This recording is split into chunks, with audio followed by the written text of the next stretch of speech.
আল্লাহ রাব্বুল আলামিন পুলসিরাতে পার হতে বলবেন আর পুলসিরাতকে আদেশ করবেন, ধরো এই দুষ্ট দুরাচারকে, এই দুষ্ট দুরাচারকে তুমি ছাড়বে না, এরই জন্য আমি এই জাহান্নাম তোমাকে সৃষ্টি করে রেখেছি, আজ ধরো এবং তাকে উচিত শিক্ষা দাও। জাহান্নামের বড় বড় হুঁক থাকবে, পুলসিরাতের নিচে বড় বড় হুঁক লাগানো থাকবে এবং সেই হুঁকগুলো সেই দুষ্ট দুরাচারদেরকে চিনবে এবং জানবে।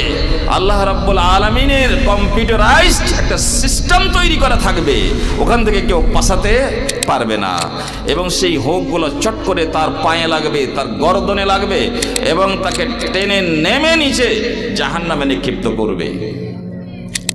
আমাদের এইসব বিষয়ে ভাবার কোনো প্রয়োজন হয় না। পশুদের মতো আমাদের জ্ঞান বুদ্ধি হয়ে গেছে, কোনটা ভালো কোনটা মন্দ, কোথায় যেতে হবে কোথায় যেতে হবে না।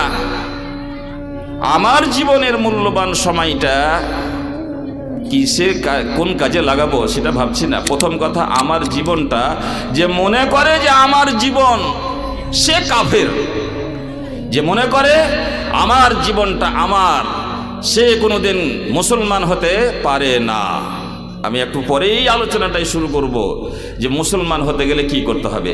তো যারা ইসলামকে নিয়ে গর্ব করতে চায়, ইসলামকে আল্লাহর অতুলনীয় এক নেমত মনে করতে পারে, যারা ইসলামকে নিজের ইহকালীন শান্তির পথ মনে করে এবং পরবর্তী জীবনে শান্তি কামনা করে, ইসলামকে ঢাল হিসেবে সমস্ত আপদ বিপদ, বিশেষত আখেরাতের সমস্ত আপদ বিপদ থেকে যে বাঁচতে চায়, যারা এরকম ভাবনা ভাবে,